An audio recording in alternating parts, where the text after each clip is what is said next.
Bem-vindos à primeira semana da literatura brasileira. Bom, por que Semana da Literatura Brasileira? No dia 1º de maio, muitas pessoas conhecem essa data como o Dia do Trabalho, mas se você for olhar ali no calendário, também é uma data pouco falada, né? Que é o Dia da Literatura Brasileira. Então, a partir dessa data, do dia 1º de maio, que nós criamos aí a Semana da Literatura Brasileira. Então, são 4 dias de evento, 4, 5, 6... 4, 5, 6 e 7 são episódios que vão ser liberados para vocês aí dia após dia, para que você conheça junto com a gente, porque a gente está nessa semana aí de aprendizado, um pouco mais sobre o que é essa literatura brasileira e o mais interessante, né? O que nós podemos aprender com os autores, com os escritores, com os clássicos da literatura, o que será que eles têm para ensinar pra gente? Quem fez o evento, participou do evento dos escritores influentes, sabe que a gente aprendeu muito aí com a influência de Machado de Assis. Então, a gente tem aí que aprender muito com esses escritores. Essa data também, ela, na essência dela, na criação dela, pelo que a gente pesquisou, ela foi criada a partir aí de uma homenagem para o grande escritor aí que a gente estudou muito, né, no vestibular, no colégio, quem lembra, o José de Alencar. Então, a gente quer trazer essa semana para vocês, para que seja uma semana aí de conhecimento, uma semana de vocês podem colocar aqui nos comentários também, compartilhar os conhecimentos de vocês, escrever aí abaixo quais são aí os escritores admiráveis, quais são os escritores preferidos de vocês aí da literatura brasileira, seja ela clássica ou contemporânea. E falando de clássico e contemporâneo, que é uma escola aí que a gente tem que estudar, as escolas literárias, aí tem que ter conhecimento sobre isso. A gente convidou a Luana que trabalha na agência. A Luana tá se formando aí em letras, né, Luana? Isso. Super estudiosa, vai compartilhar com a gente aí um pouquinho dessas confusões que tem, porque muitos conceitos, né, Luana, sobre a literatura, né?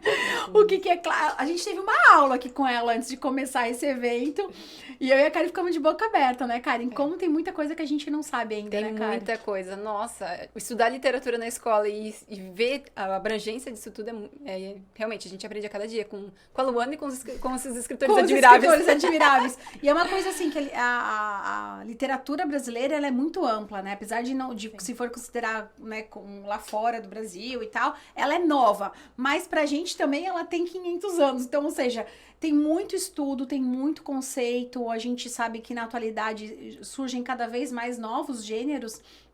Então, a gente convidou a Luana para trazer um pouquinho aí desse conhecimento que os estudantes de história, de letras, né, fazem, compartilham com a gente com tanto carinho. Tem muitos artigos na internet também que nos auxiliam aí para entender um pouquinho do que são essas escolas literárias. E a Karen também vem com esse papel aí de blogueira, minha parceira aqui da agência, pra gente fazer o papel. E a Luana até tava assim, meu Deus, o que elas vão me perguntar, né? Porque a gente tá com muita curiosidade e a gente também, a ideia desse evento é que para você, escritor e escritora, entenda a importância da gente estudar, sim, a literatura brasileira. Mesmo que você eu sou um autor de ficção científica e minha inspiração tá na literatura internacional, é importante que você saiba, que você conheça pelo menos uma base, que é o que a gente vai oferecer nesses dias aqui, para que você tenha essa base desses movimentos tão importantes da literatura brasileira, né? Então a gente vai viajar um pouquinho no tempo e aí a gente, aos poucos, vamos chegar aí na atualidade.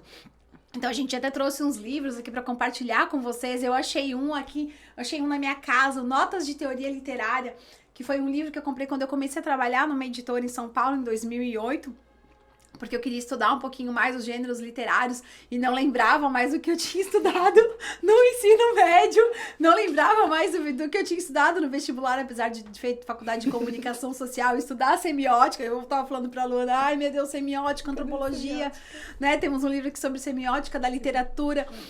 E já brincando com ela, né, que estudar semiótica a gente precisa quase de um dicionário do lado, porque não é fácil, minha gente, né?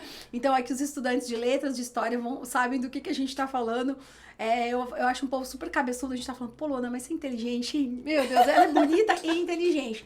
Então quando comecei a trabalhar no mercado do livro, é claro, meu conhecimento, comunicação social, marketing, assessoria, e era muito novo, apesar de ser uma leitora muito assídua, eu não entendia muito essas divisões dos gêneros literários, que a gente já vai perguntar tudo isso aí daqui a pouquinho aqui pra Luana.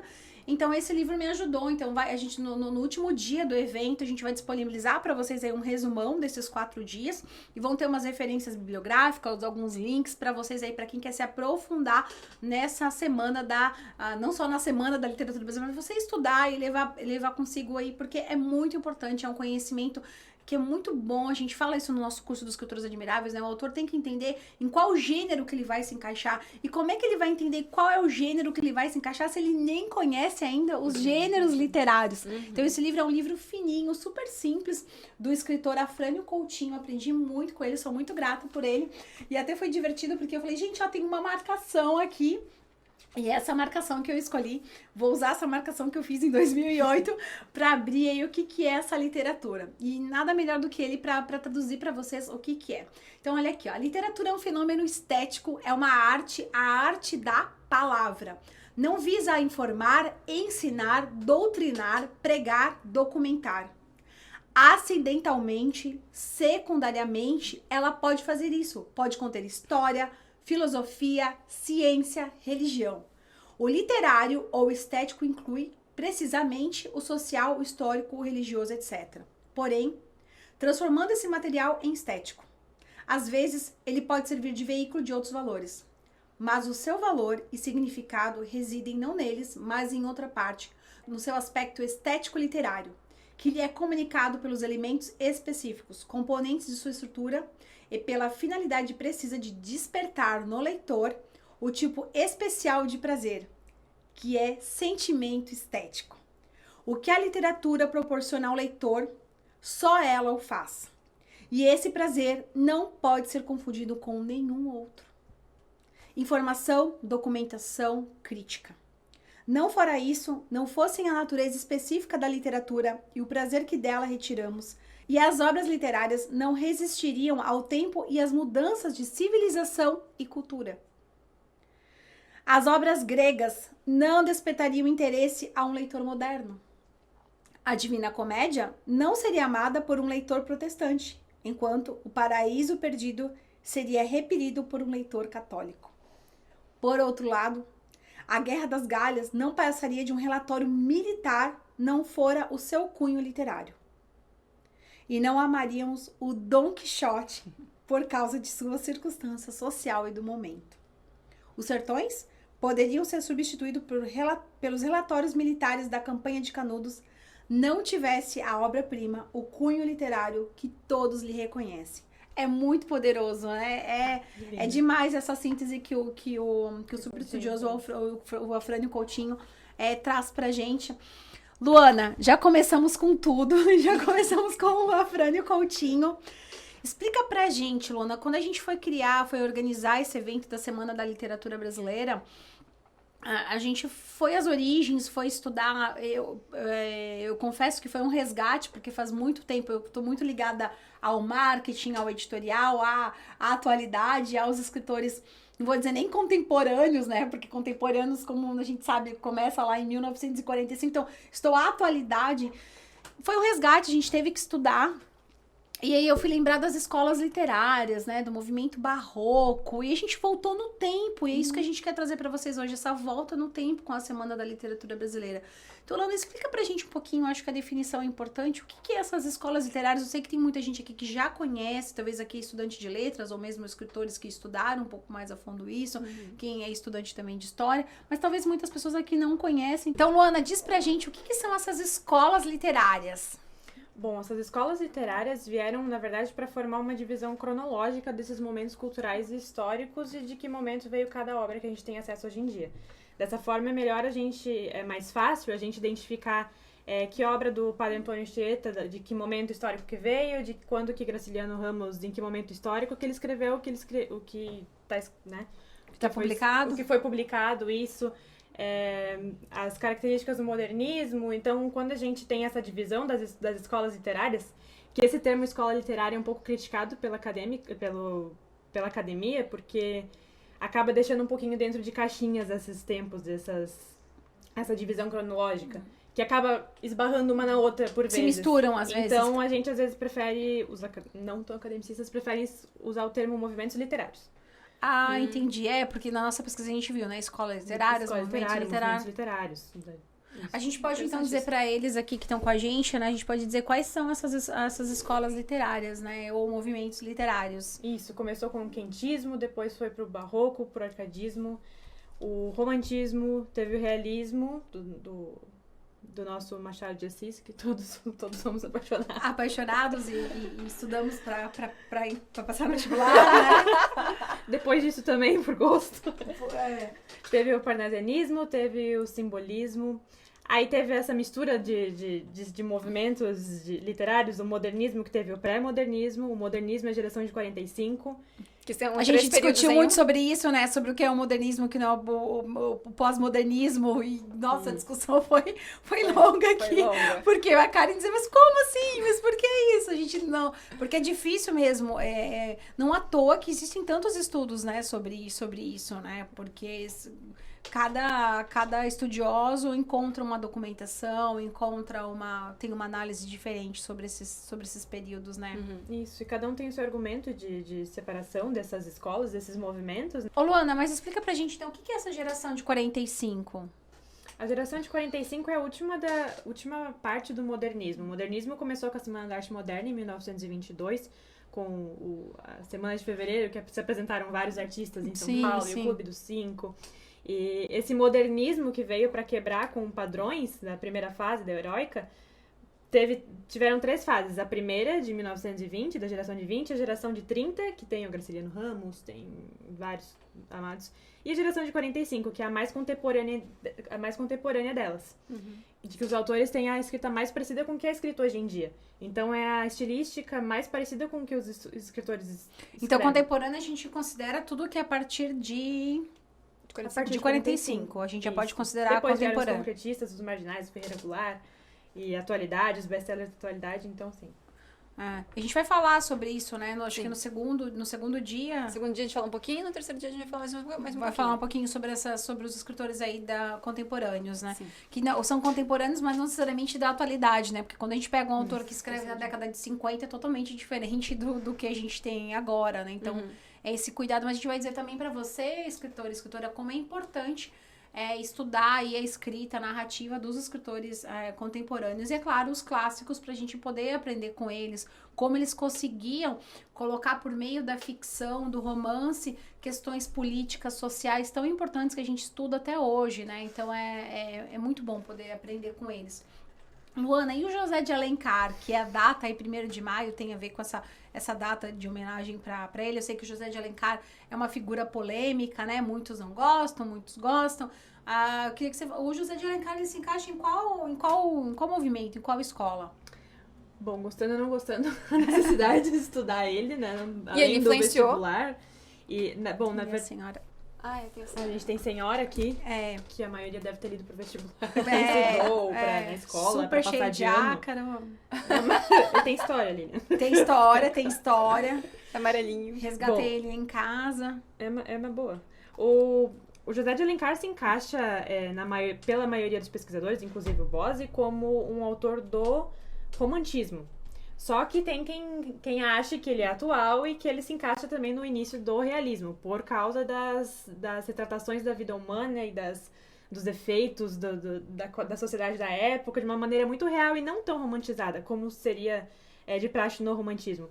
Então, bom, ele se encaixa no romantismo mesmo que ele tenha pezinhos no realismo, que é uma escola à frente dele no tempo. Aí se eu faço uma releitura de Senhora José de Alencar, na atualidade, ele vira um contemporâneo. Ele vira um contemporâneo porque todos conhecemos uma Aurélia. É muito louco isso, né? Gente, é interessante, porque eu tava até conversando com meu marido, eu disse assim, meu Deus, tem um telefone aqui, gente. Eu não tenho um telefone nesse livro. Se eu ligar, será, né? Contemporâneo. Assim... É muito interessante porque na escola, né, eu estudei no ensino médio, é difícil pra gente entender o José de Alencar, né? Então é uma discussão muito, muito, muito interessante porque, assim, Hoje eu percebo que muitos educadores, eles trabalham mais essa questão da interpretação, leva para a sala de aula a estudar o José de Alencar de uma maneira muito diferente da nossa, porque eu não sei como é que foi para você, Karen, mas assim, ó, leia José de Alencar e vai ter a prova fazendo algumas perguntas sobre o José de Alencar, entendeu? E faz uma redação e sai um Frankenstein, porque a gente não tinha nem poder ainda de interpretação direito. Então hoje, com o passar do tempo, a gente consegue ler José de Alencar, o Machado de Assis, às vezes com um dicionário, claro, né? A gente consegue entender e interpretar. Mas quando a gente tem ali seus 12, 13, 14, 15, 16, 17, que vai pro vestibular, a gente não tem esse poder da interpretação. Por quê? Porque a gente não conhece a cultura que se tinha em volta dessa época. A gente não sabe o ambiente cultural. Então, fica difícil da gente poder interpretar os costumes, os valores, a própria, como você falou, né? A narrativa desse livro, né? E aí, assim, Luana, eu queria saber mais, assim, a tua opinião, queria também saber da Karen, como foi pra vocês essa experiência de estudar os clássicos? Eu vou te dizer, assim, que eu tenho um trauma, porque, assim, eu sempre, jornalista, comunicativa, eu queria entender, e eu ficava numa agonia tremenda, porque eu lia e eu não entendia. E é claro, depois de velha, né, a gente vai ler e já consegue ter uma interpretação um pouco diferente. E eu acho que isso, vou já engatar com 2 perguntas, tá? Como é que foi a experiência para vocês em relação a estudar aí os clássicos na época da escola? Ela talvez não vale, porque ela... A gente descobriu que ela leu Machado com 12 anos. Pra ela talvez essa pergunta não vai... Mas assim, e a outra, tipo, o que vocês acham que talvez isso pode atrapalhar os adolescentes, afastar eles da literatura, porque, né, de repente já coloca, em vez de botar alguma coisa assim contemporânea, né, vai para um Pedro Bandeira, não, já coloca aí um José de Alencar, e como é que fica? Então, queria a opinião de vocês. Eu sou filha de professora, né, então livro lá em casa nunca faltou. Eu acho que já tem esse pezinho na literatura, então já ajuda. Eu li Machado de Assis na época do vestibular, Senhora, eu até trouxe, né, o Graciliano Ramos também, é da época de ensino médio, e eu sempre gostei. Então, assim, mesmo com o Machado de Assis sendo difícil, eu pegava o dicionário, eu lia, e eu tentava entender... Porque, mas assim, de fato, a interpretação nossa é diferente, né? É diferente, com certeza. Conhecer a cultura que eles estavam vivendo naquela época de forma mais profunda. E agora, tu lê com outros olhos. Isso também é para qualquer livro, né, Lilian? Quando a gente lê com determinado conhecimento, a gente vai analisar o livro daquele conhecimento. 10 anos depois que a gente vai reler aquele livro, a gente vai ver, nossa, eu não vi escrever agora esse negócio. Porque nós estamos diferentes, né? Então, nós amadurecemos, nós crescemos, nós evoluímos, e a gente consegue olhar o mundo por um outro ângulo também, né? A gente consegue ver a vida de uma forma mais profunda também. Ô, Luana, mas dá sua opinião pra gente aí, como é que foi pra você, então, essa experiência com a literatura clássica e sua opinião em relação à educação e tudo mais? Bom, eu tava contando pra Lilian e pra Carinha aqui que a primeira leitura que eu fiz dessa literatura mais...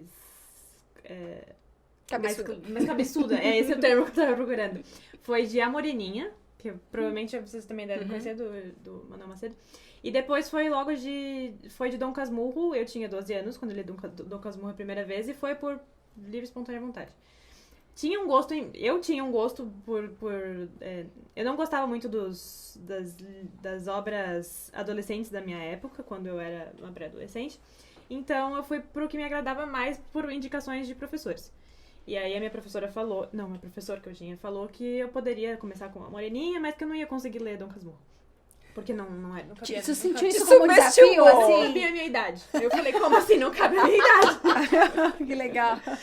E, bom, fiz a primeira leitura. Isso é legal, trazer como um desafio, né? Olha, você vai ser ler senhora, mas já é difícil. Isso, eu acho que desafio é bom, porque para adolescente que é desafio, né? É verdade. Sim, pois é. Aí funcionou pra você? Funcionou pra mim. Pra mim deu certo. Mas assim, como vocês estavam falando da primeira leitura, da segunda, da terceira, nossa visão, a nossa interpretação que muda. A primeira vez que eu li, eu achei... Todo mundo, quem é da literatura sabe, a dúvida da traição ou não de Capitu.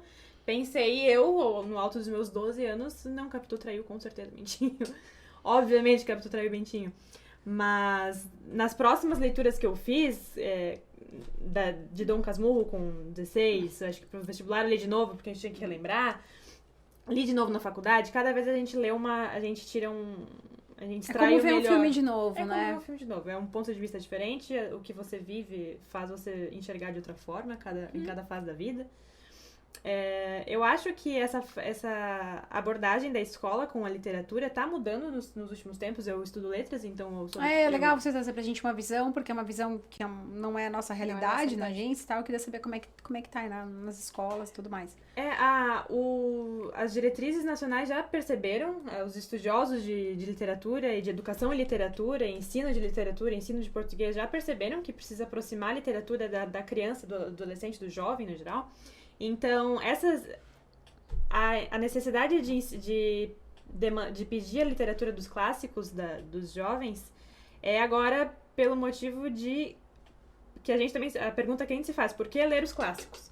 Pela importância e pelo conhecimento, mas está sendo requerido também dos alunos literaturas mais atuais. Como a Ana Beatriz Brandão, por exemplo, é uma que daqui a pouco vai ser pedida com certeza nas escolas. Interessante. Os jovens catarinenses, escritores, produzem, depois de uns anos vai parar isso no Estado, como uma leitura obrigatória. Então, o olhar da educação está mudando já. Não é só mais a literatura clássica que é necessária e que é demandada dos alunos, mas as mais atuais, os best-sellers, o que é mais próximo do aluno. É legal, também. porque como a gente falou, se a gente for falar de contemporâneo, a gente tá falando ainda de 45, 50, 60, que é contemporâneo, mas não é atual. É distante da nossa realidade, se for, né, pensar. E é legal você saber isso, que, tipo, eu acho que essa coisa dos clássicos, como tá pra gente aqui na Semana da Literatura Brasileira, pro escritor, pra escritora da atualidade, para trazer conhecimento, curiosidade, para observar a narrativa, a forma como pode inserir alguns temas dentro de uma ficção, mas não porque assim, se um autor agora for, sei lá, estudar Machado de Assis e escrever um livro na atualidade, só se ele fazer uma coisa muito original, muito diferente ou com um caráter mais de estudo, porque pro mercado o número de leitores seria muito baixo, né, Luana? Seria menor. Seria. Olha, eu leio bastante, eu não conheço novos escritores que escrevam com Machado de Assis. Eu acho que não é mais o interesse deles. Não tem, mas a gente só vê esses livros como parte de estudo mesmo, né? Não tem como incluir, né? Agora, um romance histórico já pode trazer esses elementos que é diferente, né? O romance histórico, ele parte de uma coisa que contextualiza um ambiente do passado, mas com uma linguagem atual, né? Ficou bonito isso que eu falei, né? Mas é um mas filme é por antigo, isso, né? Porque tipo, você pode ler um romance histórico, você pode ver um filme antigo, mas a linguagem, né, Luana? Acho que é legal você falar isso, ela tá contemporânea, né? É diferente isso, né? Acho que é legal a gente falar isso pros nossos escritores, né? Que ele traz o passado, mas na linguagem atual, né? Acessível. Eu acho que essa palavra é importante, acessibilidade, né? Também. Porque essa aproxima, né? Os textos muito rebuscados, a gente tem estudado muito essa questão do marketing também, que a simplicidade é o que mais se fala hoje, né? Então, passamos aí as escolas literárias. Vamos agora vamos para uma parte muito boa. Karen, quem são aí para vocês os escritores admiráveis da literatura brasileira? De diferentes épocas, vai. Não vamos rotular. Eu trouxe algumas influências na minha vida. Eu vou começar com o Marçal de Aquino, que ele foi o primeiro livro que eu li no estilo policial, assim, e ele me fez conhecer o Arthur Conan Doyle, a Agatha Christie. Então, a partir dele, eu devorei toda essa série Vagalumes que eles traziam aqui de indicação. Eu era rata de biblioteca. Então, eu li toda a coleção Vagalumes e aí eu comecei a queria mais. Eu acho que até por conta disso que eu acabei tentando fazer academia de polícia. Mas não passei e cá estou. Aí a segunda influência foi no ensino médio, né? Que foi o Graciliano Ramos. Não sei se pega bem aí, Felipe. Eu li, eu fiquei muito... Eu lembro que na época eu fiquei muito... Mexeu comigo de uma forma assim que eu não conseguia entender. Eu fiquei pensando por muito tempo. Acho que foi o primeiro livro que eu fiquei pensando por muito tempo, tentando discernir aquelas vidas. Porque não era só a seca em si da terra, né? Eles começam fugindo, depois termina o livro fugindo, mas que triste isso, né? E é uma dura realidade, né? Então, essa foi a segunda... É bem a vida como ela é, né? E aí eu comecei a ler muitos livros de negócio. E daí eu entrei numa vibe que eu não queria mais saber de literatura, não queria mais ler, não queria ler mais nada. Aí veio trabalhar na agência. Não, daí foi muito engraçado, né? Porque por causa da Ana, que eu trouxe aqui os livros dela. A nossa relação começou com Começou com a Ana, aqui em Jaraguá do Sul. Eu cheguei com a agência tava ainda em São Paulo, hoje, né, temos uma equipe em São Paulo, mas só tinha agência em São Paulo, não tinha aqui, Vocês vieram pra cá, pra Feira do Livro. Aí a Ana autografou os livros pra mim. E eu não consegui desgrudar dos livros. E a partir dali eu voltei eu falei, nossa, como é que eu pude ficar tanto tempo afastada dos livros? Tipo, não fazia sentido, sabe? Então a Ana ressurgiu isso de volta, né? Trouxe de volta isso pra mim e foi muito gostoso. É muito gostoso, né? E que na agência, assim, é claro que os livros que chegam na agência são livros atuais. E quando chega algum livro relacionado a alguma escola literária, como eu te falei, a gente percebe que é mais voltado para um estudo ou para uma releitura. Ela vem de uma outra... A gente tem a editora Edipro, né, que você sabe, lança muitos clássicos. Então é muito gostoso trabalhar para a editora Edipro porque ela nos aproxima de vários clássicos da literatura e ela publica vários originais. Então é um reencontro bom também pra gente. E só para complementar, esse livro é da escola do Cauê. Eu incentivei ele, falei assim, Cauê, se tiver lá na tua escola, tu busca pra mim, que eu quero ler esse livro. Aí ele trouxe, e daí eu reli, e ele leu, e ele gostou, e daí ele começou a ler outros livros diferentes, assim, porque antes era só Diário de um Banana. Karen, eu acho que você trouxe um ponto bem importante pra essa semana da literatura brasileira.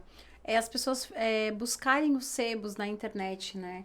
A gente tem tanto livro bom pra comprar, barato. Então dá um Google aí, às vezes é um livro que você leu na tua infância, que você, como a gente falou, vai reler, às vezes, um clássico da literatura. Pode estar aí pra você, escritor, esse insight que você tanto precisa para trazer originalidade. Se você tá travado com a tua escrita, pode te inspirar para escrever um novo romance. Então aproveitem aí, tem muitos sebos no Brasil, então acho que é legal fazer esse resgate, né? Hoje mesmo eu fui falar com o Neto também um livro que eu usei para estudar Machado de Assis quando eu fui fazer meu artigo científico em 2010. E eu fui procurar esse livro, cadê esse livro? Aí eu falei, não acredito, onde é que se perdeu esse livro? Se foi na agência em São Paulo, numa mudança de uma casa para outra. Rapidinho fui no Google e eu já encontrei um livro de Machado de Assis, que são esse livro reúne as principais obras dele e traz aí as críticas literárias dele, que eu amo, que é o que eu estudei. A gente adora Machado de Assis, né, Luana já fica assim, né? E aí eu já vou comprar ele, tá tipo R$11,90, um super clássico. Nossa. Então, assim, é acessível consumir clássicos da literatura, tá na biblioteca de alguma criança, na própria biblioteca municipal, né? Na própria biblioteca municipal da sua cidade, então não tem desculpa. Muitos livros já são domínio público, então tá de graça. Então não tem desculpa pra você não voltar a estudar os clássicos da literatura. E pra você, Luana, o que você trouxe? Você encerrou os teus carinhos. Sim. E pra você, o que você trouxe? Eu não trouxe eles, eu trouxe o Alfred Bose com a história dele, com a teoria dele, pode ser. Toda a teoria, então, ó, mostra isso. É legal, Luana, você indicar, porque a história consiste da literatura brasileira, né? Então acho que é legal porque você trouxe aí uma reunião de todos num só, né? Pode mostrar o livro pra eles, ó? Pra quem quer avançar um pouquinho nos estudos sobre literatura brasileira. Isso, pra quem gosta dessa divisão do estudo das escolas literárias, é bacana. É do Alfredo Bose, é da editora Cultrix. É a história concisa da literatura brasileira, bem grande. Ele traz, dividido pelas escolas, que legal. A condição colonial, os ecos do barroco e características dos escritores. Dos escritores e não das obras. Eu acho legal isso também. É muito legal pros nossos escritores. Com certeza. Porque consegue entender as características, peculiaridades, né? É muito legal mesmo. Porque às vezes são muitos livros, se a gente for ler todos os livros do Machado de Assis, todos os livros de José de Alencar, todos os livros do Guimarães Rosa. A gente não vai como. Então, pelo menos, você descobre um pouco da estilística dele, né? Lê algumas obras de exemplo e descobre um pouco mais sobre ele. E assim, ao a pessoa poder ler, né, vai ler esse livro da história concisa da literatura brasileira, como você falou, ela vai ler, vai conhecer e vai buscar a obra o autor que ela mais se identifica, já que ele traz essas peculiaridades aí de cada escritor nacional, né? Muito bacana, hein? E eu tenho também a presença da literatura brasileira do Antônio Cândido, gente. Ai, meu Deus. Romantismo ou simbolismo, também é bem bacana. Essa é uma edição, não sei nem se... Muito, muito antiga. Não sei nem se tem a de quando é a publicação? Ela não tem a data de publicação, pra vocês terem noção. Não sei. Não tem. Nossa, é muito antiga mesmo. Tem o telefone da edição, da editora. Pra vocês terem ideia de como esse livro é antigo, tem 2 dígitos só no telefone fixo no começo. É um telefone com 6 dígitos. Uhum. É bem antigo mesmo. Mas ele serve muito bem pra uma pesquisa bem bacana. Você comprou esse livro em sebo? Não, eu ganhei de uma pessoa, uma amiga muito especial. Ó, custou R$9, né? O nome é Edição da Difusão Europeia do Livro. Nossa, que bacana. Realmente não tem data. E A a partir gráfica da desses- Conselheiro Furtado, em São Paulo. Antiga. Muito antiga. E é a partir desses dois autores que eu estudo a teoria do Machado de Assis, que é um grande escritor admirável pra mim, acho que já não é novidade. Já falamos dele Já aqui falamos algumas dele. vezes, não preciso falar mais. Lembrando que esse evento foi baseado no José Alencar, no José de Alencar, mas gostamos do Machado de Assis. Bom, gente, coloquem aí nos comentários quem são aí os escritores admiráveis para vocês. Esse é o momento, coloquem aqui nos comentários. Pode ser escritores admiráveis da escola que você mais se identificou, que você se identifica. Pode ser, ou sem rótulos, né? Coloque algum clássico da literatura, ou um contemporâneo, ou um aí da super atualidade, tá? Pode comentar aí, fique à vontade, porque depois a gente vai ler, né? A gente vai ler. Bom, eu trouxe, assim, até... Vamos trazer pra cá.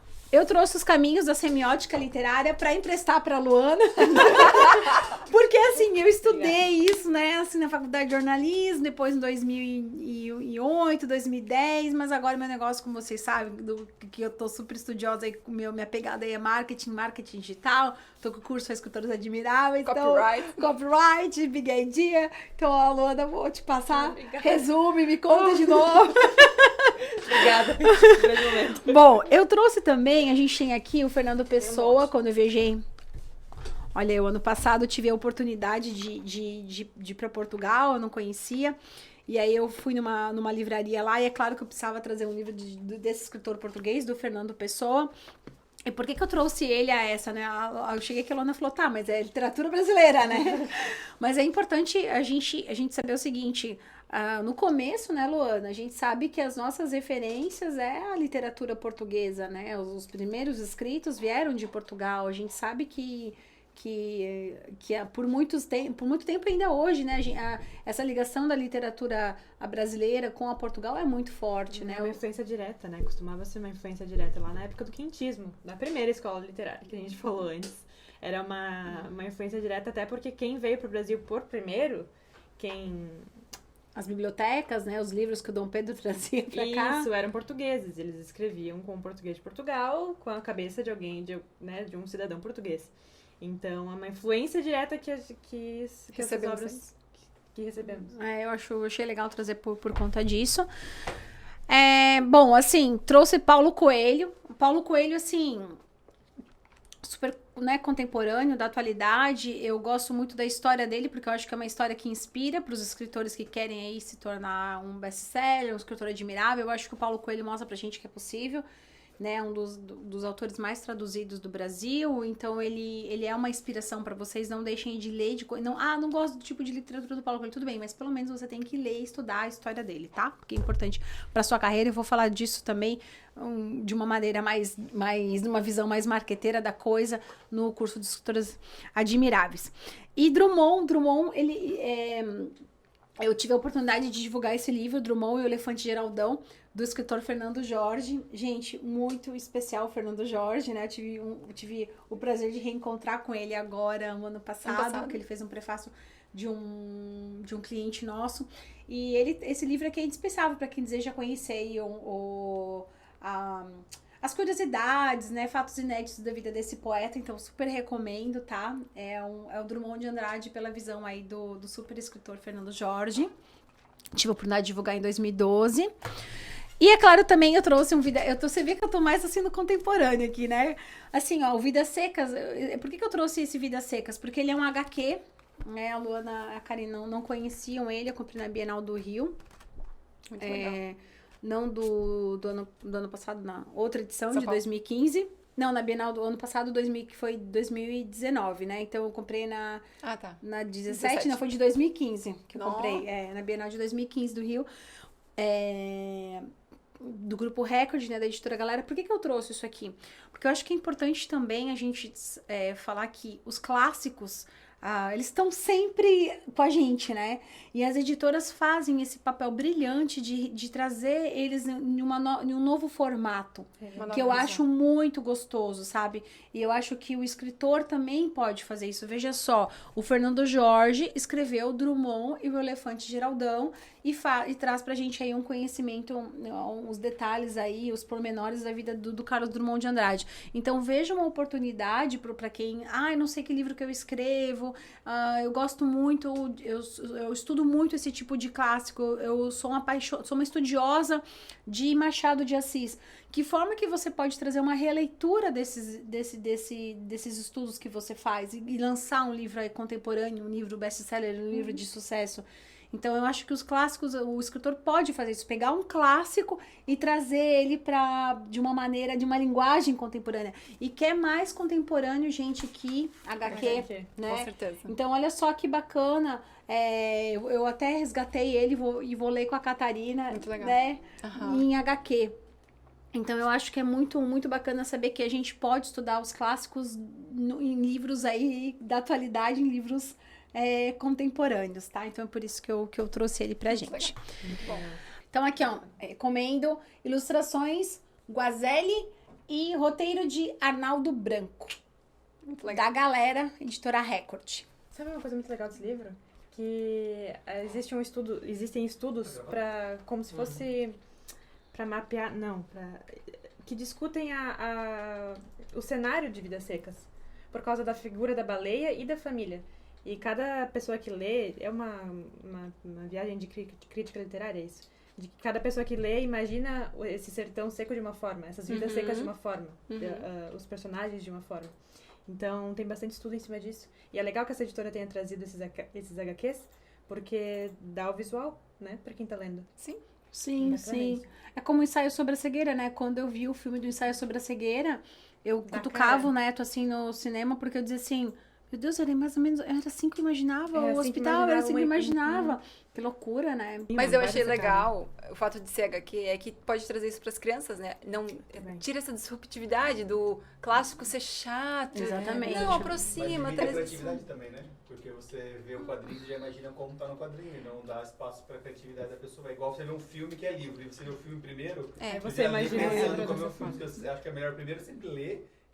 Você é nerd, não Não, mas é que assim, é válido, mas por exemplo... Ele já tá dizendo que vai tirar Não, mas por exemplo, assim, ó, com 8 anos a Catarina, é muito mais fácil ela se aproximar de um HQ do que esse livro aqui, entendeu? Cabeçudão, Amor, você e a Luana, que são nerds, vocês não contam na discussão, porque vocês vão sempre valorizar ler o original. Claro, mas é possível no idioma original.